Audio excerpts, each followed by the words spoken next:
It has nothing to do with this particular behavioral process that religions. Now you're going to tell me we live on the planet, and like John Henry Clark says, human history was basically over before we even knew what a European was. And basically religions is centered around the Europeans. And you mean to tell me that beyond religion I can't say some shit based on primal shit? But goddamn, this is what fucking Siva says. And there's not no white people translating some shit. That's some bullshit. Because you can get past that and all when you find a consistency in all the scriptures. You understand what I'm saying? When you find a consistency in all the scriptures. You see. So Siva is a god of sexual behavior. As well as when they coined the actual concept of what Siva is, or Shiva. Shiva becomes a subatomic nuclear particle, and they even have a stamp that they show in this book of a nuclear plant in India that also represents the lingam, which is the penis. There's the lingam and the yoni. The lingam, but we're talking about a centralizing pillar or an energy that makes all of these latent forces come into one aspect. So we're not talking about this penis. This penis is directed down to the physical world, and it brings incarnation. We're talking about the penis and the brain that both male and females have. The pineal gland, that's the penis of God. Pineal, pineal. And it polarizes all these latent forces that's throughout the entire body that does not have the smarts to think on their own, but when they come together as one Ark of the Covenant, the true Ark of the Covenant is your brain, and it comes together as one covenant, or it comes together in one synthesizing, we are one, then that intelligence comes online, and you become the goddamn monster that you are, and the demon that you are. You are a demon and a monster. Sexual is the chaos point that breaks these latent forces up and they come into one. That's why the Bible is against sex. They don't want you to rumble in the sheets. Because that's Kundalini energy. They don't want you to rumble in the sheets. See what I'm saying?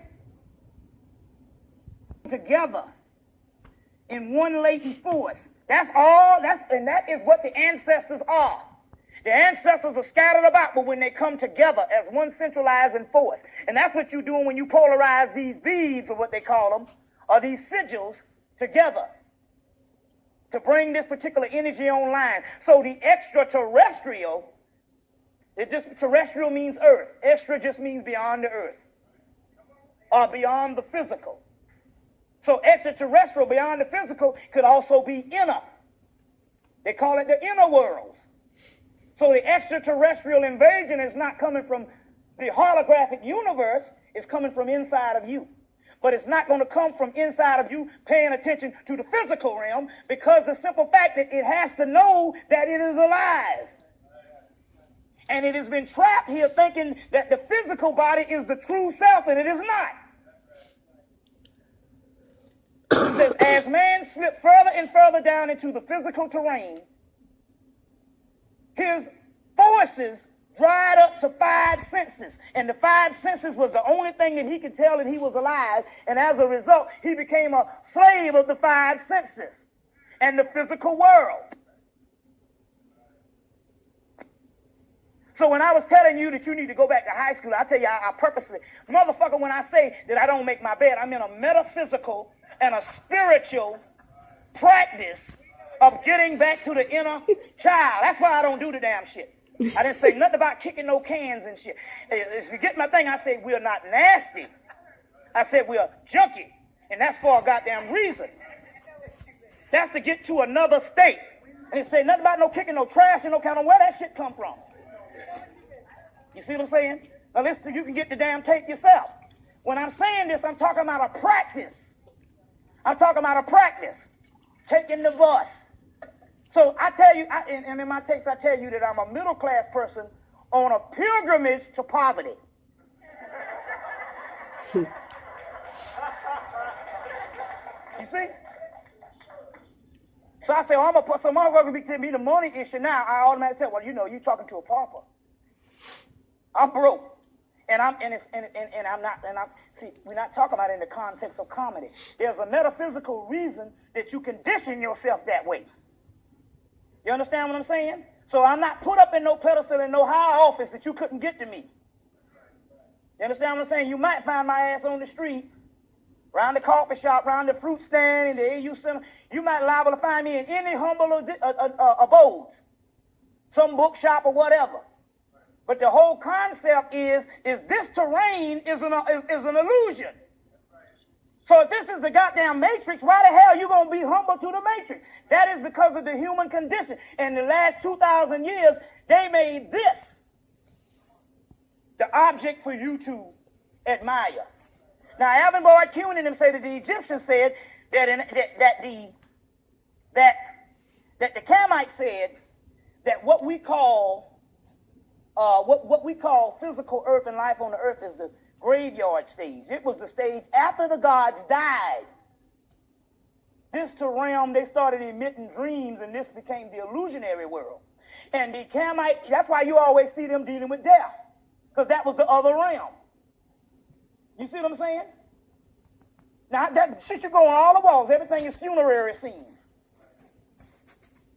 Even their God is a God of death. The Lord of the dead. That is for a reason. Because they was trying to indicate that this particular earth was not important at all. It was a jailhouse and a prison. You go to India, it's the same thing. You go to Greece, it's the same thing. You see? The later day religions of 2,000 years ago, what made it a slave thing is they started focusing on the physical life and moralism as a moral code as it pertains to physical life. That's not your abode. That puts you deeper into slavery. But we understand why the religions had to do that, because there was going to be a new cracker ruling who needed a social book, a geo-social book, or political book just to be human. So these books, the Bible, the Torah, and the Quran, was for the damn white man. And the nasty white Arab. But they even Bilal and them say, no, the Quran is a book put in the words of the ancient black people's soul. This is something that you are supposed to behave like them, because you don't have that soul to behave like them. So we'll give you a book. This is for the soulless people. But a dog don't need no book to be no dog. You got to understand what it is to be God, goddammit. So how the fuck you going to say God acts a certain way? God acts a certain way. God does not act like a fucking human. So what we're talking about here is not based on humanity anymore. So you got your time cycles mixed up. We're not going back to humanity. We're going to the God realm. So you got to start exercising like a God. A God couldn't give a fuck about whether a bed is made. That's an oxymoron to a God. If his mind is omnipresent, what the fuck he gives a damn whether my pants is in the middle of the floor? That's the concept on a metaphysical thing. I thought this was a goddamn metaphysical conference.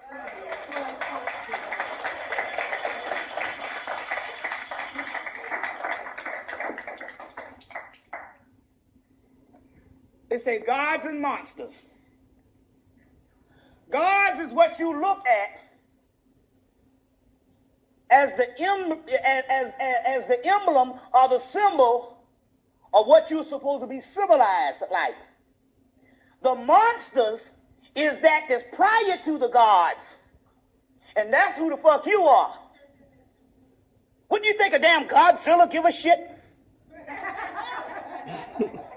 about whether my shoestring is tied? I'm Godzilla. The Kundalini in you is a fire that is 8 times or 10 times hotter than the fire that you get here. Well, let's just look at this fire right here. You think that the fire, the regular fire you see, if it starts burning down this damn hotel, would it give a shit on whether you prayed or not? It's burning this motherfucker down. You understand what I'm saying? It's burning this thing down. Prayer is begging. We're not talking religion here. We're talking the esoteric science of the ancient ones. What's my woman? Just say the return of the ancient ones. Audrey. We're talking about the goddamn ancient ones. The ancient ones is the motherfucker. You are the God. So the prayer, the original prayer was sending a signal to yourself. But the prayer of the concept of some bullshit being out here is wrong. So even just prayer by itself ain't nothing but begging. The prayer, what we're talking about, is separated from the ancient prayer. The ancient prayer was a goddamn telephone call to your own ass.